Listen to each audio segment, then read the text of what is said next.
There is nothing wrong with your radio. Do not attempt to adjust the volume. We are controlling the broadcast. For the next hour we will control all that you hear. You are about to experience the knowledge and insights of the Media Mothership. All right, welcome to episode 95 of Media Mothership, broadcasting out of Edge Radio Studios in Nipaluna, Hobart, Tasmania.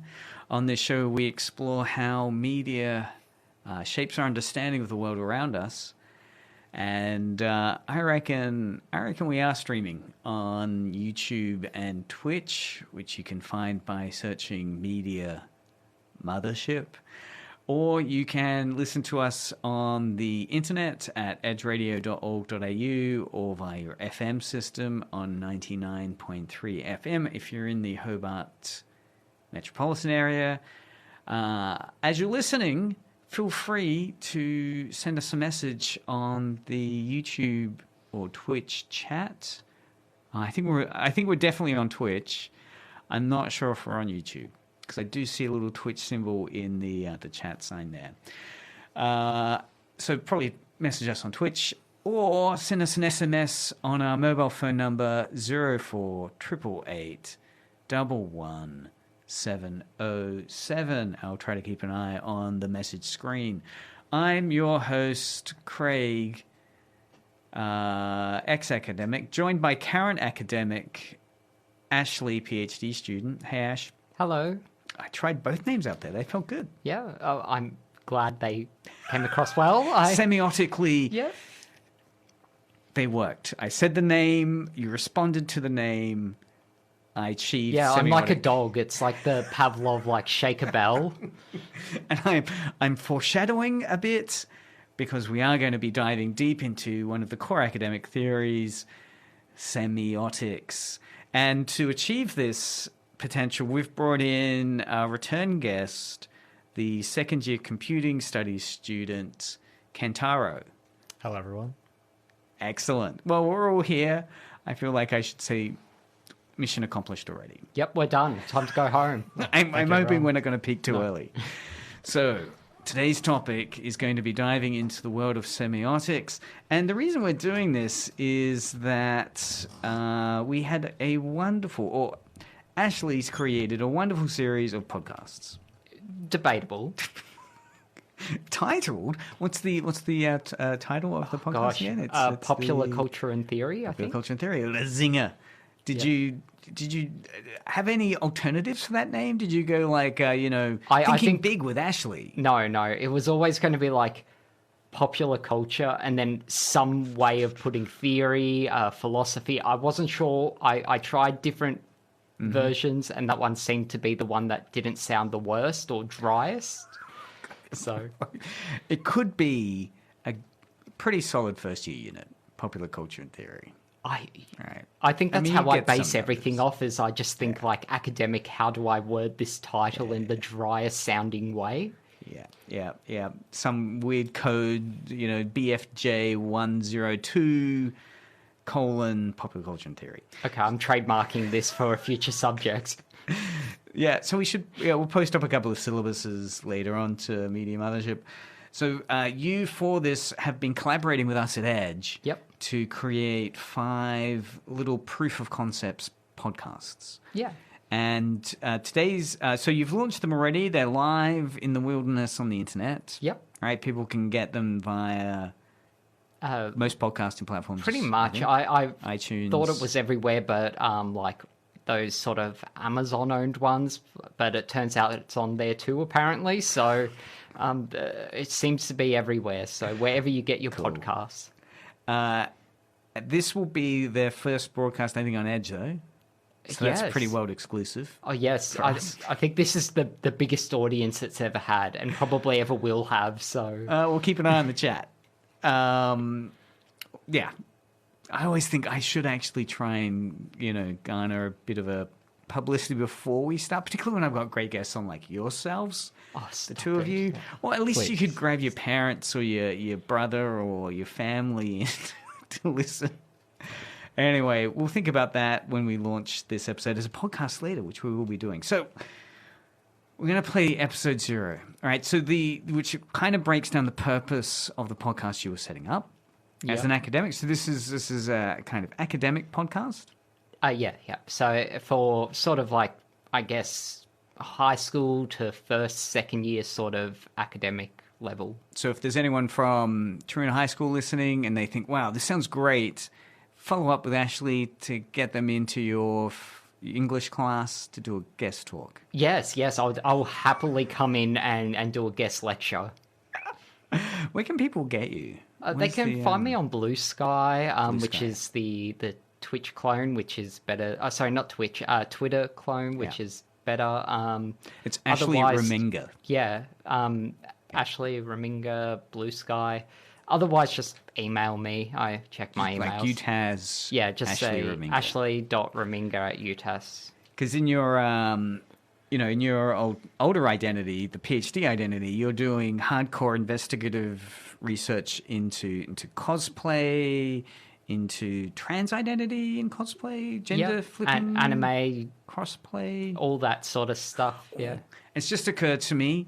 One quick update we should do while we're still in the getting to know you section of the show. Yes. You dropped a huge thought bomb on us like 2 months ago when you were on the show, revealing to us that you'd been given the title of, or you joined the Classification Board of Australia. Yes. To begin your journey classifying content. I have the How's it going? approved accreditation. I haven't got any sort of. I haven't done anything. It's all have you for. not classified anything? No, yet? I'm not looking to classify. I wanted to get sort of the more background to understand all the legal stuff for a journal I'm writing, but I am qualified to do it. And I don't know if at that time I was qualified for games as well. I am qualified for games now. You got to. So. Well, Yeah. So far, you've not started that classification journey hands-on yet? No hands-on. No hands-on yet? looking at Alright. films or anything and that. Well, we'll always be looking for an update, Yeah. but that is a good statement of expertise in this. So not only are we bringing you in as a academic, but also as a qualified classification officer. Yeah, so I can say that this here coming up should be around the PG mark. Then I don't think we'll be going into the M rating, and I don't think it's necessarily general audience from the best of my memory. Yeah. So probably PG rating. Because conceivably language would be the thing that could get us into trouble. Like boost Possibly. us up to an M rating. If we... Oh, Or even that, I mean, you have to go really blue, I'd Yeah, imagine, so- these days. Because I noticed Triple J even has a lot of swears in their songs playing midday. So it seems community standards There's probably are a little references looser. to violence in some of mine. So for some of the examples, so What would get us over to an M rating, do you think, as a to an M rating? rating, Like if we... Obviously, there's illegal things, but certainly I if don't think we're that's... talking. Do we want to push it to the M rating now? No, let's just know what the criteria is Sort of, I would say, without performing it. probably going into a bit of detail about stuff like sexual violence Yeah, and things yeah. like that. Any sort of extreme mental harm could possibly... Yeah. So any distressing explanations... stuff, yeah. I So- won't go in any further than that because we will be pushing into M. That's true, yeah, because once So, you yeah. even start the explanation process, you can find yourself performing or committing that act. Yeah, so even just referencing it can bring Yeah. it into it. So Yeah, I came across an academic that was saying this. Well, it was Mark McClelland, one of his papers, who's was a well-known Australian academic, did a lot of research. In the area that amazing you were doing. academic. Yeah, I've been reading all his work. So yeah, And he was telling me about he was doing a paper on part of his research around Lolita and so forth and Australian legislation. And he was explaining he can't, as he was talking, he was saying he has to be careful because he can't explain things that could be construed as the steps to access this material. yeah, That anything that would be conceived as providing information as to how to access this material is also in breach yeah, of the criteria. So even if you're not doing anything that's sexually or legally offensive, nevertheless explaining how to access that or where you procured it, which of course is an issue when you're talking about the methodology you used for your research. Yeah, and that's part of why I got that accreditation in the first place, was because I was writing a journal to basically continue that work, because I found similar sort of boundaries with my own research, what I could and couldn't say. So I wanted to critique that. So that's an aside. Yeah, very meta. We've already gone very meta. And I would love to do a whole show on how we cannot do M-rated things while talking about M-rated things. Oh, that would be fun and challenging. All right, so to bring it back to the podcast, because I do want to play this intro. So this is 1 minute 32, Introduction to Popular Culture and Theory. What is this about? Any points that people should know before they hear this? So just the introduction, just basically a welcome to my... It's one of those things where you click on YouTube and it plays like, welcome to my channel. Yes. But yeah, it's just a bit of an overview about who I am, what I hope to achieve in the podcasts, and positive vibes, like and subscribe.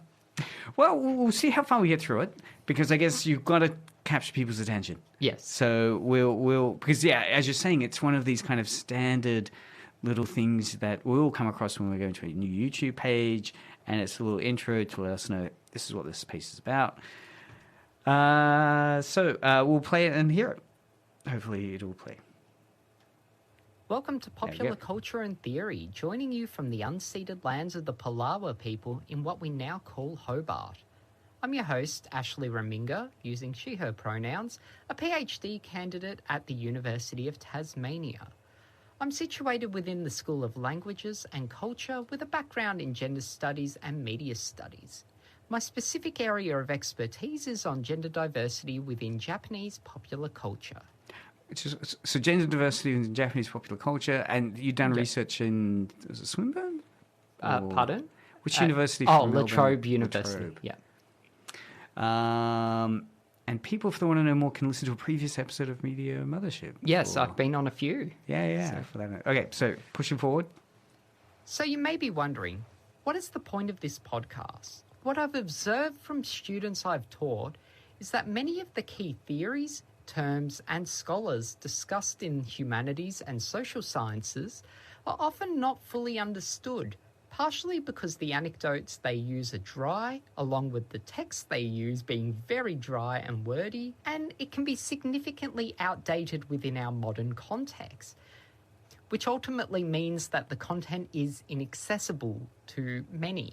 Given so many of us consume popular culture, hence the name popular culture, and given I am already applying many of these sociological concepts to my own research, I thought it would be good to create this podcast as a means to assist others in breaking down these complex theories in ways that are a bit more accessible to the average person. So hopefully you'll enjoy this podcast, and if you do, please share it around, and hopefully you learn something. Nice, good call to action at the end. Share it around. I think all of us, though, have that issue of how to make content relatable. Kentaro, you're a third-year student. I'm going into third year, yeah. Third year, going to be minted into the third-year space shortly. Have you ever done any humanities or social science units yet? So far, I don't think I have. I think they've mostly been within the ICT space. But you've certainly probably had lectures where the examples that they've used haven't quite made sense. Or they've been really old. Like, do you recall any... Like, do they talk about Tron when they're explaining computing? Sorry, I'm trying to think of a really dated early 80s film that had computing in it. No, I don't think they did. Any of the references, are the references old, are the references new, often? Sorry, it's a very broad question. I think as for non-technical references, because if they're technical, then by nature, some of them will be old, but you have to understand them anyway. I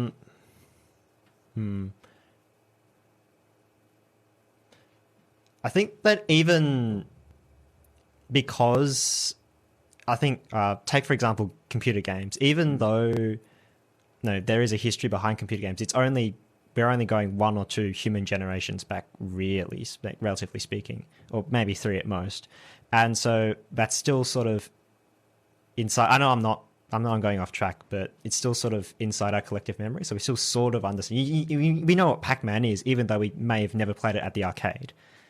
Yes, yeah. And well, I guess you're looking for entry points. Yeah, very much. Yeah. Into trying to then get into the more complicated explanations. Yeah. But it can be difficult, and particularly when you got international students, like a really diverse cohort of students in a class. Yeah, especially. How you can find that common ground to then start building towards, here's the assessment that's coming up, here's the knowledge you guys need to know. How do we make sense of that? It is quite a challenge. So how have you found it, Ashley? I mean... well, listening to that, I hate it so much. Really? But just that entire thing, because it goes against everything I set out to do in that podcast, which is to make it accessible.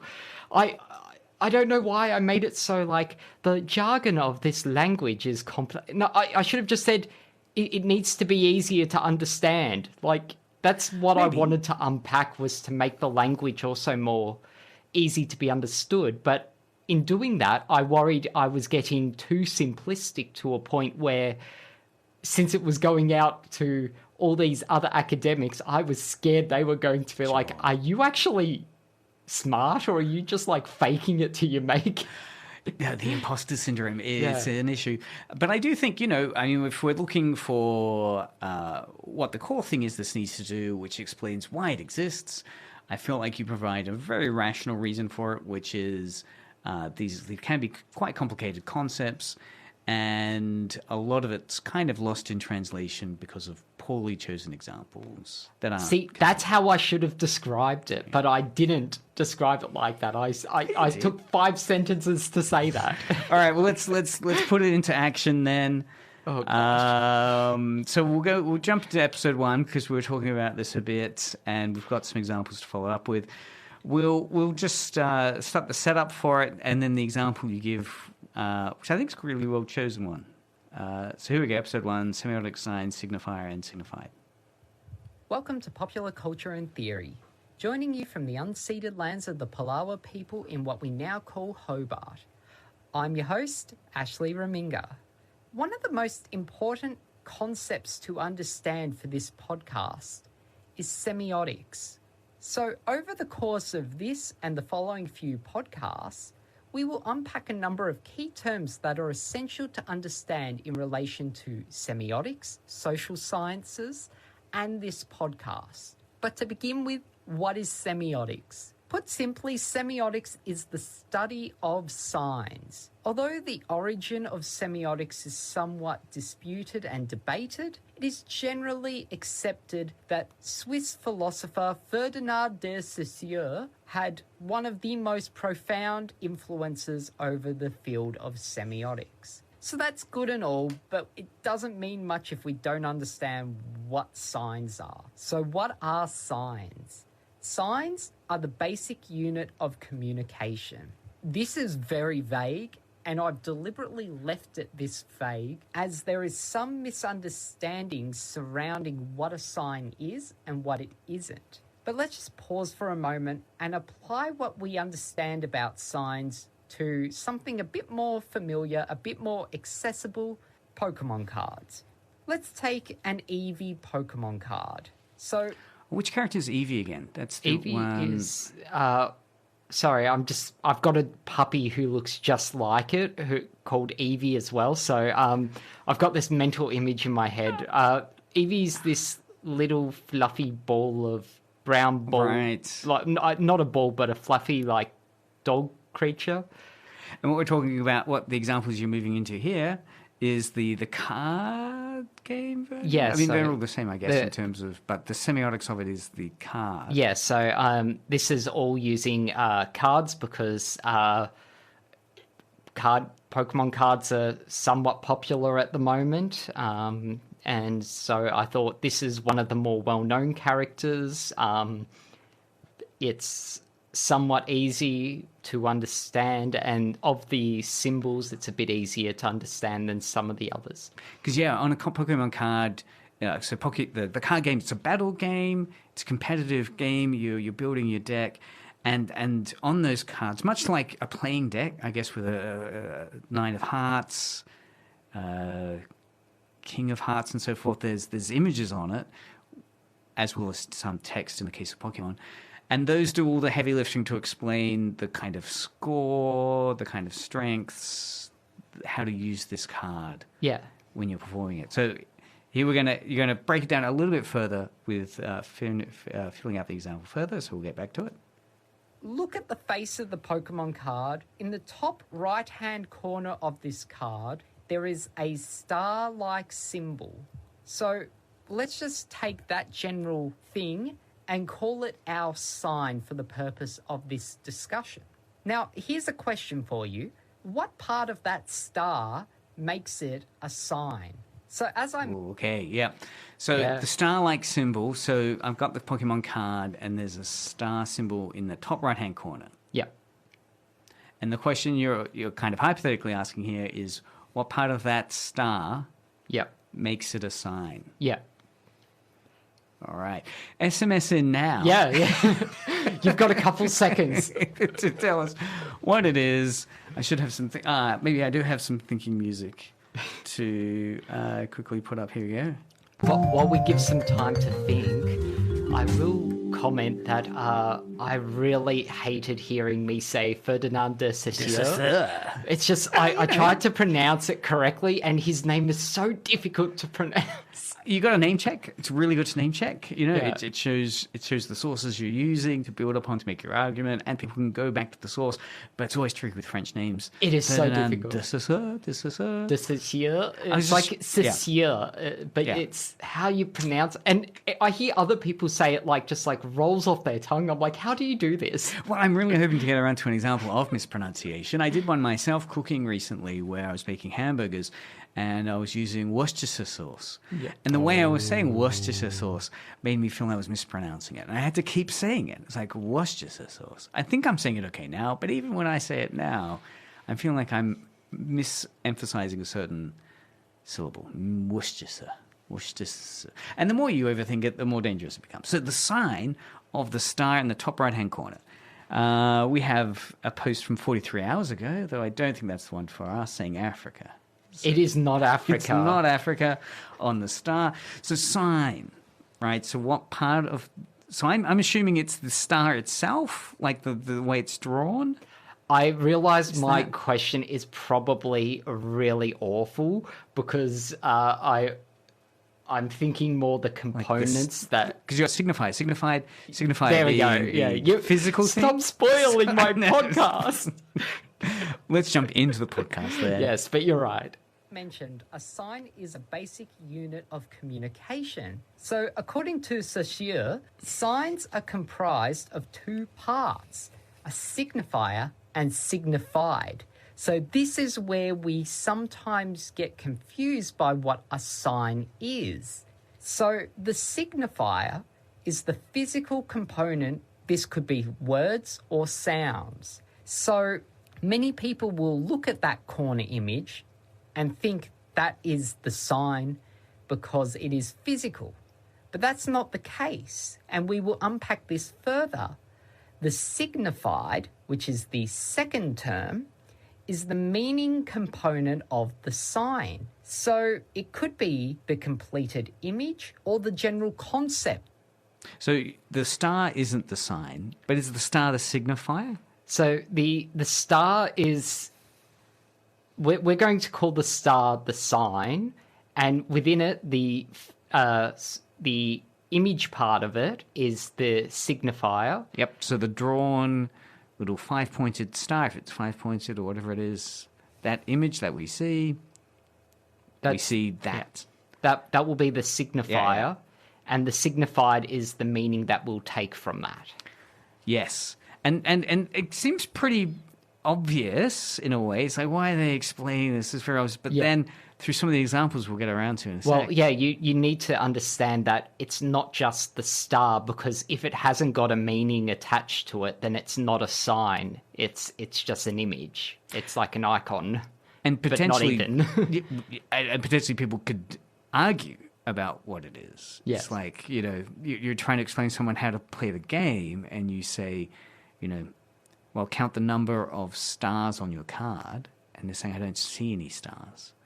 And that could be a breakdown of that sign process. Yeah, I'm not saying this is necessarily always like you can rip into what other people have said in this field of signs and semiotics, and I've deliberately left out processes of signification here, and it gets messy. It does. So we'll try to keep it simple. Keep it simple. All right, we'll push on. So we're 2 minutes 45. We'll push on a little further to hear the unpacking of this. That comes from this particular signifier. So let's go back to that Pokemon card. The star symbol itself is the signifier. It's the visual component of the sign, whether that is the coloured circle, the star in it, that is the signifier. Now, the meaning of this particular sign is that the symbol represents this sense of being a normal type Pokemon. So we can say that this here is the signified. We can associate that the signified is the meaning that we get from this particular symbol. So normal Pokemon. Yeah, basically the attribute of the Pokemon is what we can draw from. Again, I overcomplicated it. No. So let's try and hold on to that idea. So here we're talking about moments in which there's a sign and people are explaining. Well, I guess so let's see this in action as you've done with the Pokemon card. So I've tried to think of some examples, and I'd love the discussion around whether these are good or bad examples from this, in terms of moments where there's a signifier, right? So there's a discussion around a sign. And here we see the moment where the person's saying, this signifier means these things. So the signified that they're linking to the signifier are important for reasons. So first example I want to play before I lose what I'm talking about is an interview with Eric Idle talking about Monty Python. And the question is about why Monty Python's still popular after 50 years. So he explains it here, I think, in a quite interesting way. So we'll listen to this and talk a little bit about, in particular, why he's saying it matters whether something's black and white or color, right? So I'm thinking there that the two concepts, maybe it's more than signs, but anyway, we'll listen to what he says. Eventually. It's loading. Was very close to the comedian and vice versa. And because I was able to play guitar, I was able to hang out with a lot of them. He's answering. Here he is. And that's kind of a nice thing to do. Questions going. The longevity of that work too. So I've watched Monty Python with my two teenagers, and they've laughed. Sometimes we're laughing at different things, Eric, but that comedy, it still works. I know, it is intriguing, and it's also not supposed to be. I mean, the Holy Grail's 50 years old next year. I mean, I don't remember watching 50-year. I suppose we watched some 50-year-old comedies. I mean, we watched Harold Lloyd and Laurel and Hardy and things like that. But they seemed in a different era because they were in black and white.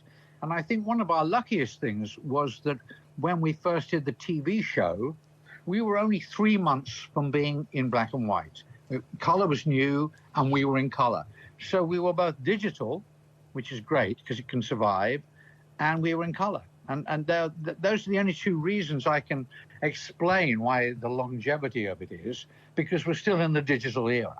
Well, that's interesting. Such an interesting point. So that's from Great Chats with Francesca Rudkin, to not mispronounce. And it's an interview with Eric Idle recently from December 30th, 2024. Really interesting point there about, I guess it's bigger point about texts, which I know you get around to on one of your later episodes. Yeah, so make sure you check that out.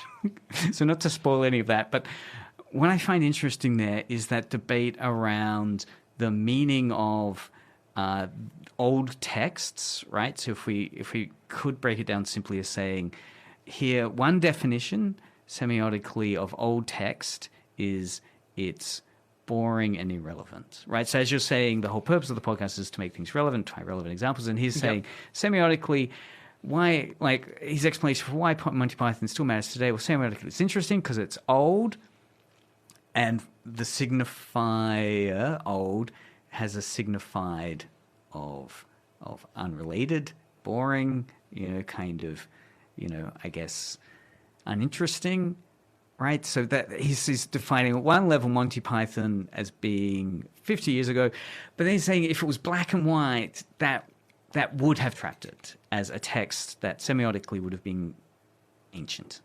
Whereas because it just managed to get broadcast as color came in, it's semiotically coded,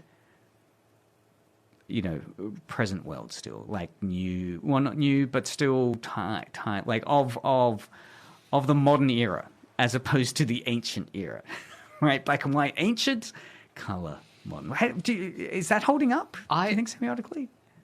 I think I understand that. I mean, that was a lot to unpack. Well, I guess why does it matter? All I can get behind is Monty Python still relevant today in the same sense that they're describing there? And I would say perhaps not with the digital era now transforming into the internet era. It's a lot more snippets of Monty Python. Like, do people actually go and watch all of Monty Python now? Or do they just watch the, the Black Knight and that, and these clips here and there, always look on the bright side of life, these classic moments, do they only look at that now? And so I guess, yes, broadly, we'd need to accept that Monty Python is still popular today. It is. So I think they've said you look for example at the YouTube channel, which still has a huge number of views and so forth. So while modes of engagement might have changed somewhat, the content still is unchanged in terms of like you watch some old content and think that's dated really badly, like the Goodies, for instance, right? Oh, I don't know. I like the Goodies. Some of the Goodies actually still holds up still well.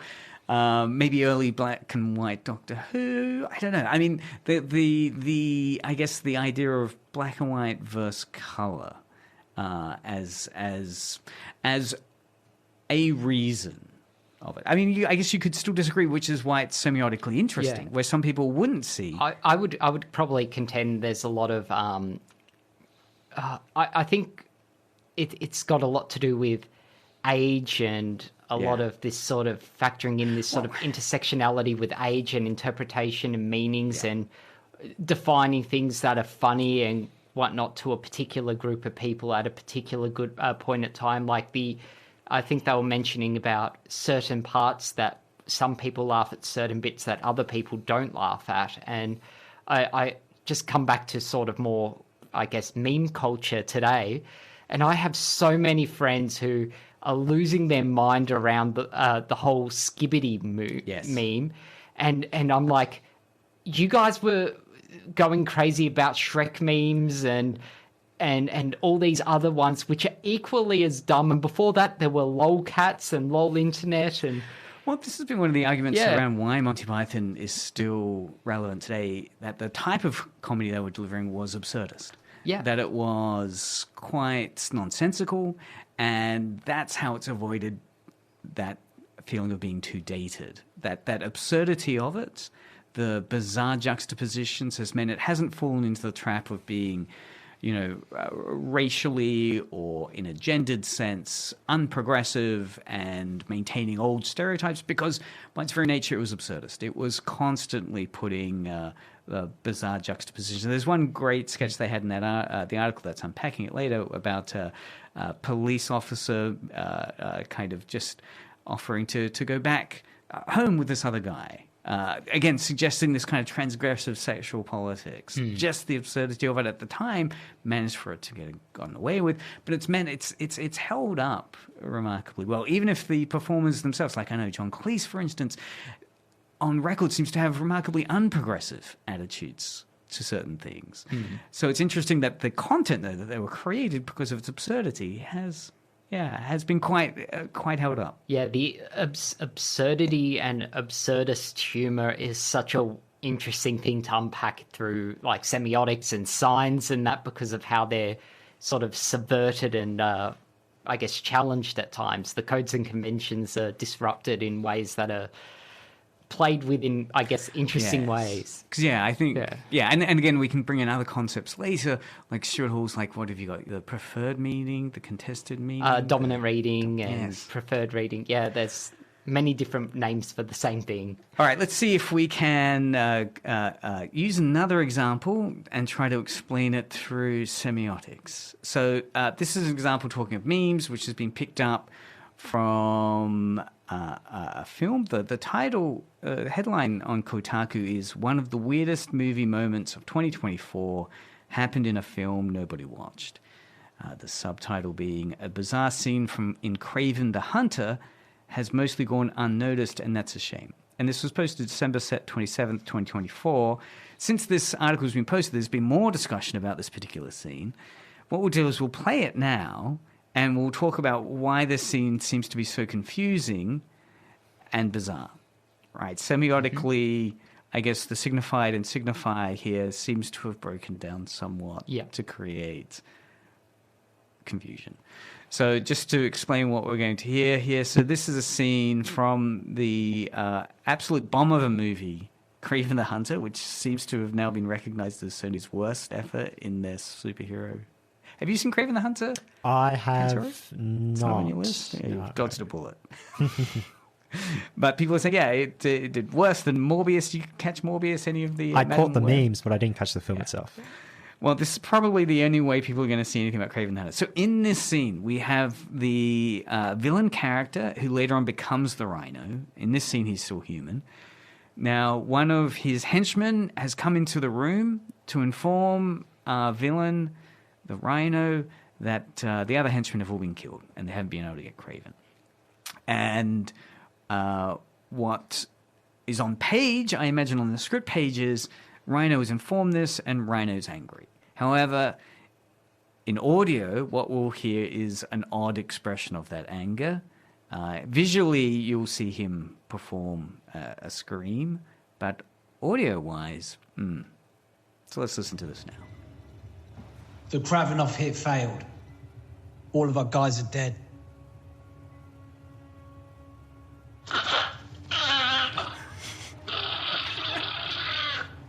Sorry, excuse the laughter. That laughter was us, not from the movie. That gurgling sound was, the sound that he made.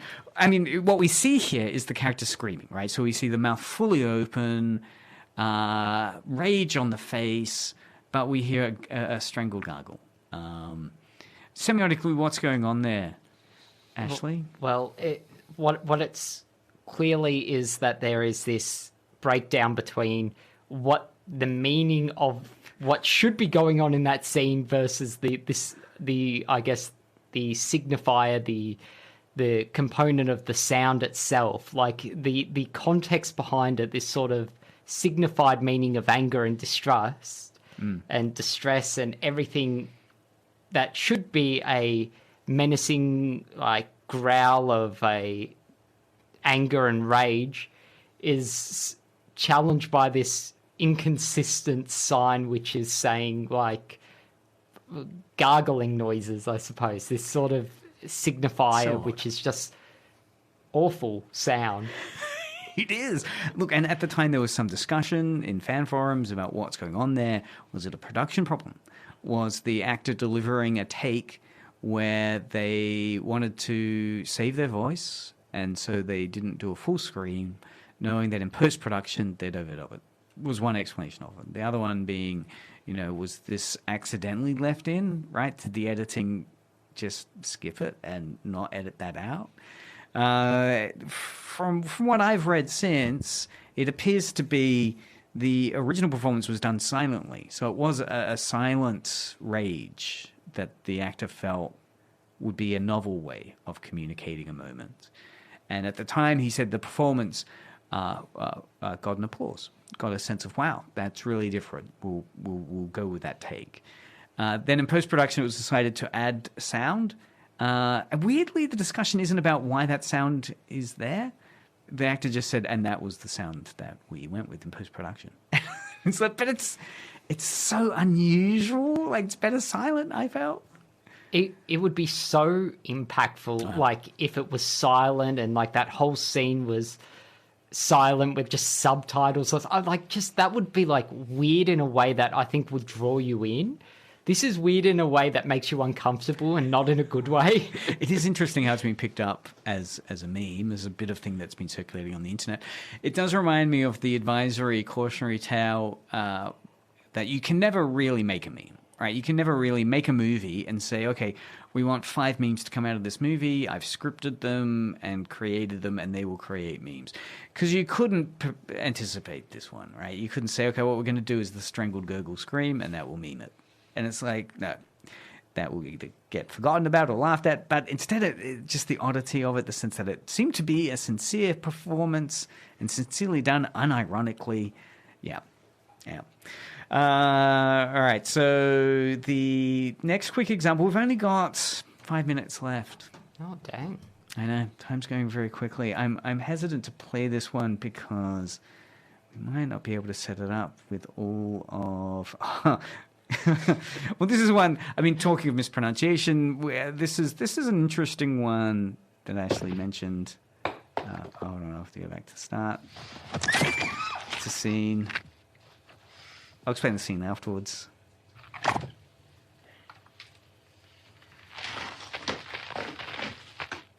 Cocainum. It's the one and only Arnold Schwarzenegger. From, what movie is this? This is Red Heat, right. So this is a movie where he's playing a Russian police officer and he's ripped off a prosthetic leg, pulled the plug out, great special sound effects throughout that, pulled the plug out and then tipped it outside to reveal this white powder coming out. But he said cocainum. Yes. Did you? And this is something you had firsthand experience of the confusion with. Yeah, well, I mean, you can go to all the comments and just see everyone commenting like cocainum, what? Not just cocaine, but the pure element itself, cocainium. Yes, it's an odd mispronunciation, and again, it's that confusion of semiotics, right? I mean, basically, the amusement and the reason why there's a whole YouTube clip here called "Cocainum" is a semiotic confusion. It's like, why has he not said cocaine? Why has he said cocainum? Does that mean something? What is the signifier signified here? So yes, what is the signifier signified of cocainum? Oh gosh, I think I've just taken cocainum. Like this, my brain is not ready to answer a question this profound. So the signifier is the physical thing. Yeah. So the word cocainum. Cocainum is the thing. Perhaps you could also argue the cocaine itself is probably maybe the meaning behind it is the cocaine, the drugs, the context in which it's being studied. Well, yes. What is signified by this? Is it an Arnie performance? Is the signified of cocainum? I think we could probably get out that Arnie cannot speak Russian. Yeah.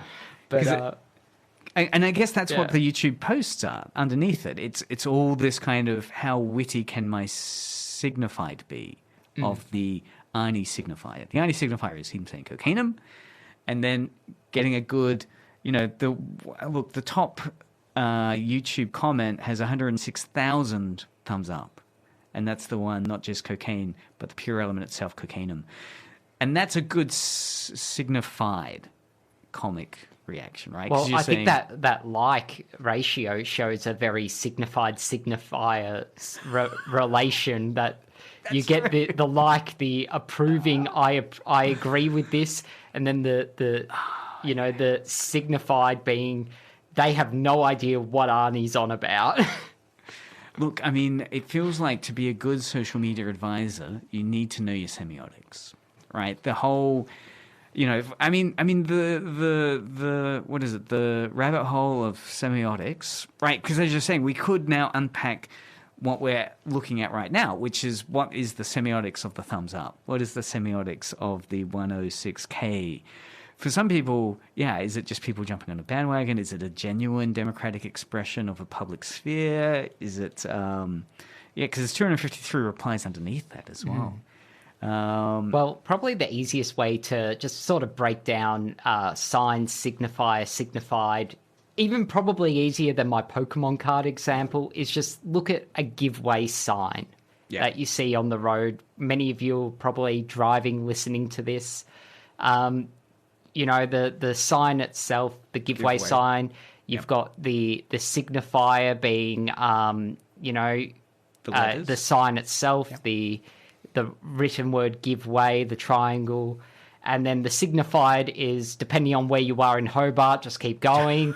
If Ashley does not represent edges. Oh, no, I'm not encouraging that. I'm just saying this is what it means, apparently, to some people, but the approach that you should be doing is you're meant to, slow down and be cautious, because it's saying there's this sense of potentially oncoming meant to come traffic to for a people. complete rest. I mean, you're at P's yet, Kentaro? P's. So you're meant to come to a complete stop at a giveaway sign, or can you do a rolling stop? I think a rolling stop. I'm fairly certain. Giveaway is a rolling stop. It is. It's the stop sign is the stop.